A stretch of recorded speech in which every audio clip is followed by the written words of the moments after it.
Hi guys, this is Derek from Pacific Coast Auto, and we're doing another auction video here where we go over the cars that are coming up for auction in the next couple of days.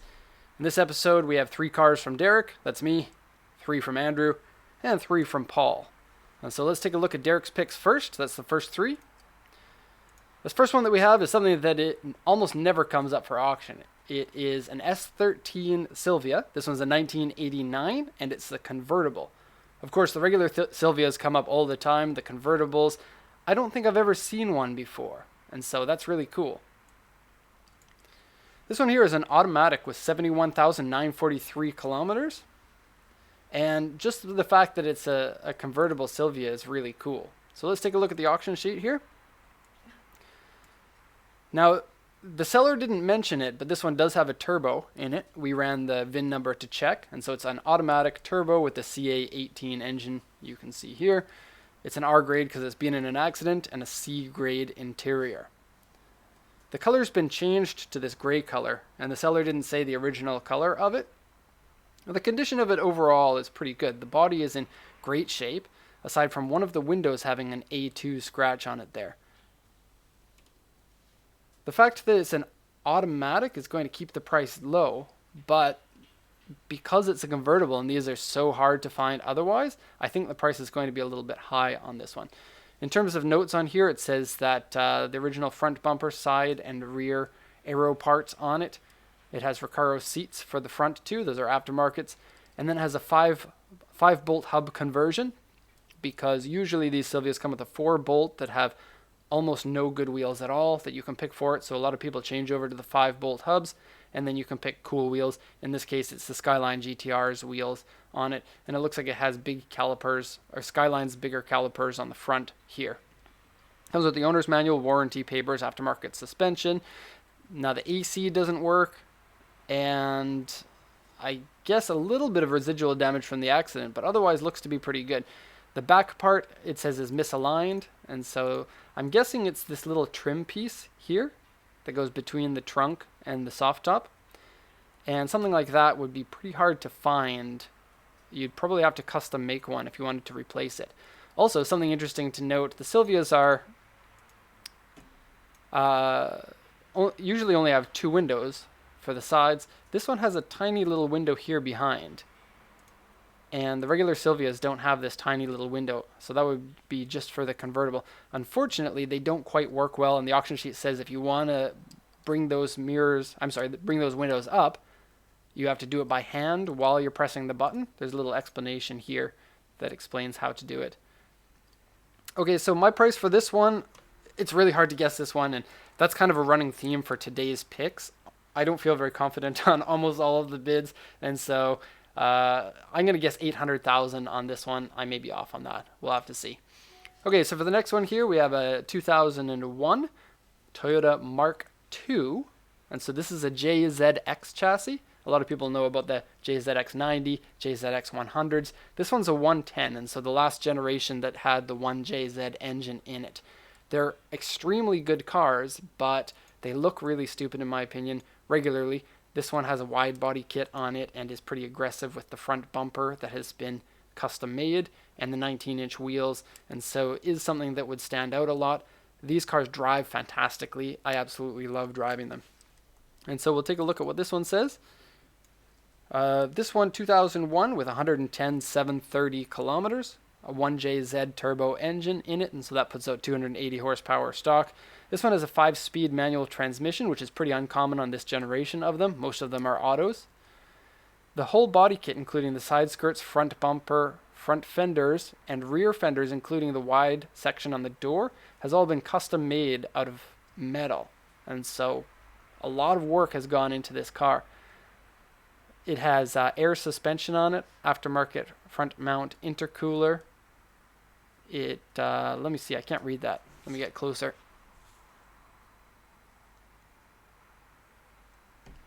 It says something about the head, but I don't understand what it means. Maybe some head work done to the car? Don't know. Anyways, the seller says there are a whole bunch of modifications on this car, and so see the car in person for details. Front accident damage, and if you look on the body here, it has a U3 here, and another U3 on the other side. I believe that is because they widened the metal there, they had to bend it out, and so that would be technically a dent. You have some repaint marks on one side with W3. Condition of the car seems to be fairly good. Has been in an accident. It seems like it's a light accident. Underside has some scratches and dents. Nothing really major other than the engine check light being on. And I'm going to guess for this one, hard to say. Usually these cars would go for somewhere in the range of like 700 to a million. I'm going to guess this one because it's had such modifications to it. We're going to guess 1.2 million on it. And my last one here is an NSX. This one is a 1990, so importable to the USA. It's a 5-speed, and what makes this one a little bit unique, and part of the reason why you can get this for a little bit cheaper, is it has the gauge says 156,785 kilometers, but the star here means the mileage is unknown. Now, my experience with the NSXs is the chassis and the engine are very good in the higher mileage, so compared to other cars, they're less risky to buy one with unknown mileage on it.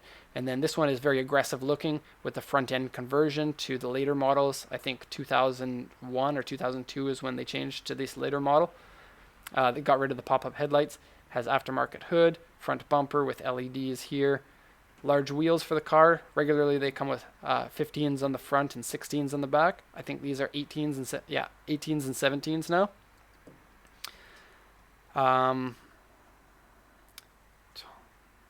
Tommy Kyra Aero. Interesting. I didn't read that the first time I went through this. Okay, so Tommy Kyra makes the aero kit for this one. And there's the phone ringing. Okay, Recaro seats inside, which is good because the leather seats that typically come in this car they wear out after about 120,000 kilometers or so. So good to see they changed them over to what looks like the Honda NSX style. Honda Integra Type R style seats there. It has been in an accident. It seems like it's a medium-size accident. Required replacement of hood, the fenders, core support has been replaced, and the front cross member has been replaced, as well as the front side member. And so not a small accident, but it has been repaired by an official shop, so it's not just some hack repair. The roof has been painted. It's a different color. You can see here. I'm sorry, it is not a different color. I just read here that the roof has been repainted. Interesting. And the ALB and TSC lights are on. So the car has a little bit of issues. It's going to be less than the regular ones. They use 5 speeds for the NSXs, especially when they look cool. Tend to sell for a lot, 5 million yen, something like that. This one I'm going to guess, because the mileage is unknown, but at least 156,000 kilometers, I'm going to guess that this one's going to sell for a pretty low price of 3.7 million. Okay, the next ones are from Andrew, and before I get into them, I just want to mention that Andrew noticed somebody in the comments said that they wanted more industrial vehicles, and so he picked basically three industrial vehicles, and I'll get into them right here. So the first one is called a Toyota Quick Delivery, and we have a video of one of these on our channel. It's we call them the ice cream trucks. I don't know why that's not loading. And very much looks like an ice cream truck. This one was an ex-paint shop truck, so the interior has been modified a little bit, and it says Sohei Paint Shop at the top. These are really, really cool vehicles because the seating position is almost, well, it feels like you're 2 meters off the ground and you look down and everything. Giant windshield, and they come with a diesel engine. This one's a 2.8 liter diesel. So this car is auto with 80,051 kilometers on it. The 2.8 liter diesel is the same diesel that that Top Gear couldn't kill in their Hilux pickup truck, and so very reliable engine. Not very fast, and with such a big vehicle, it's probably going to be pretty slow, but you don't buy one of these in order to drive quickly. This one has been color changed to pearl paint, which is a little bit fun because it is owned by a paint shop, and so the original color was white, has been changed to pearl, I guess showing off what they can do.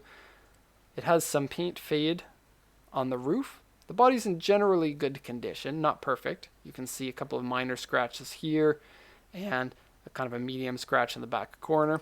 It's the first time at auction. Aftermarket steering wheel, that's interesting. I don't think they have a picture of the steering wheel. Taking a look at the inside, this would make it quite interesting, like expedition vehicle, because you could probably fit sleeping quarters in the back here. You could have 3 people sleeping in a bunk bed style setting like that, and have a full door here to close between the cabin and the sleeping area. And then up here looks like it's a heater. I don't know if that's true, but that's what it looks like. Have a mini little seat here, and I guess the original steering wheel comes with it there. The full sliding door is really cool. There's enough room in here for me to stand up in the one that we sold, and I'm almost 180 centimeters, or 5'10", 5'10 and a half, somewhere in that range. And so most people would be able to stand in here, and it's a completely flat floor with no humps for the wheels, so very utilitarian vehicle, very much like these. The condition of it is quite good, although it does have a couple of cigarette burns on the driver's seat. And these quick delivery vans, they tend to sell for more than I think that they're going to sell for. So it's hard for me to guess what this one's going to be. My guess for this one's going to be 1 million yen on it. Now, typical commercial vehicles cost less than that, but these ones are just so capable of being used for heavy movement of things, or you can make a camper out of one, or you can do so many different things that they tend to be in high demand and not very high supply for them. One other thing that's really cool, they have a window down here so that you can check if there's tiny little cars next to you from the driver's seat. Okay, on to the second one, and this one's a mini Moke, and quite an interesting vehicle. And the reason why I'm going to say that this one's a commercial vehicle is because these were designed originally to be army vehicles, and if I stretch the truth a little bit, an army vehicle is kind of like a commercial vehicle, I guess. So these are based off the Austin Mini chassis, and they are very, very uncommon around the world, and they tend to sell for an awful lot of money. The idea with these was to make a military vehicle that was going to be light enough that you could parachute into wherever you needed them to be sent, and they're easy to manufacture and cheap to manufacture. So when they sold originally, they were fairly low-cost vehicles. Now, it turned out that they didn't actually do any military service because of the low ground clearance and the fact that they were very expensive to manufacture, because the original design included 2 engines and 4-wheel drive. But the actual versions that they sold to the public only have the standard front engine, front wheel drive, A-series, 37 horsepower, 1000cc engine. Now this one is a no claim. See this big kanji here? It says no claim, and so the car is completely as is, and they don't have any inspection or any information about the car. You really have to go see it in person for any details you want to know. Typically we don't sell these kind of cars because they are a lot riskier, but sometimes you can get a good deal, or if you like being that guy that gambles, then you can sometimes get cars that are not available to other people, so to speak. And usually prices in this section are pretty low. Looks like the top has been replaced at some point. It does look pretty ugly with the top on, but when you take the top off, it's very cool looking. This one says you have to move the car by a lift, so I would say that the engine's probably not working in the car, but it looks like it has had some modifications. That's not the way that the engine typically looks. You can see it has 2 carburetors on here instead of your standard 1 carb. Can't really see too much more details. There is an aftermarket radiator hose here, and the radiator's on the side here on these minis, because there's really not much room in the front. Even though it's not running, this car still has quite a bit of value. You can see that the body has some dents and some damage and dings and whatnot, but a good condition one of these, I've seen them sell for 3 million and 4 million yen. That's on the high end of the scale. I think they sell for more in Japan here than they do in other countries, but I don't know for sure. I'm going to guess on this one a fairly high bid, considering it's not running, of 800,000 yen. And on to the next one, another commercial vehicle, and here we have a fire truck.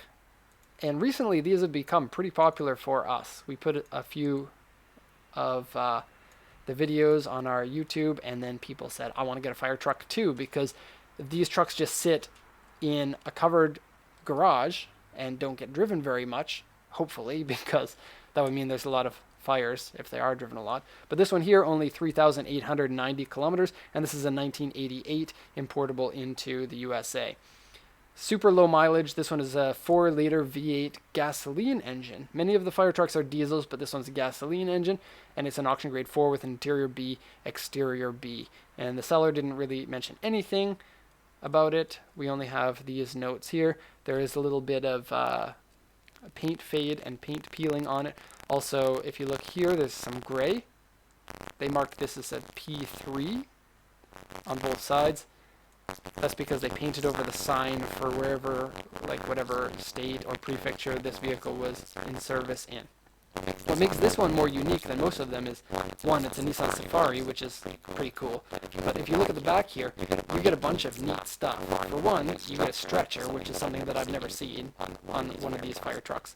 The back seats here are really cool, and it has a dual water pump that's included in the bed. Now, a lot of them, they will take the water pumps out and sell them separately or whatever. This one's included in the bed, and you can pump water direct from whatever reservoir you're near, and that's what this hose is for. And so what you do is you plug this hose here, you put this section of the hose into the pond, and you suck out water, and then you can spray it directly to wherever you want to spray. The fact that this one has hose is really weird. I've maybe never seen the dual hose. It could be that this one here is the hose for spraying. It could be a dual pickup. I don't really know. By the looks of it, it doesn't have a screen on here, and so this would be your spraying hose. Would be really cool to have something like this for like a lake party where you could just spray your friends with water. It might be fun. Fender mirrors as well. Just noticed that. It's really cool. Now, I originally was going to guess 800,000 for this because of the pretty much immaculate condition and low mileage and all of the kit that comes with it. Andrew notified me that this car had already sold either last week or a couple of weeks ago, and it only sold for 148,000, so that makes my guess way off.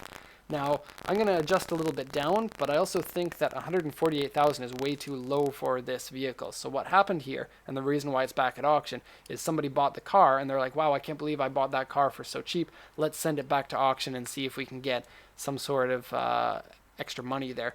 I'm guessing that they're going to be looking for somewhere at least over 200,000, but my guess for this one's going to be 400,000 yen.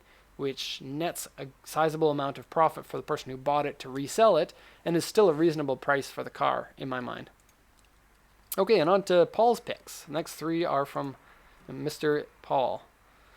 This one, I'm going to be honest here, this was on my short list of cars to pick as well for my list, and I decided not to. It is pretty crazy. Paul's note here says, it's a Hearse. It's a Hearse Limo with question mark or with exclamation point after it. And so this is really strange. So let's just get into what this is. First off, they say it's a Ford, but I don't know what Ford it is. I'm guessing it's a town car, but I don't know Fords very well. They don't say what it is. They just say Ford Hearse. It has a 4-liter V8, 61,748 kilometers.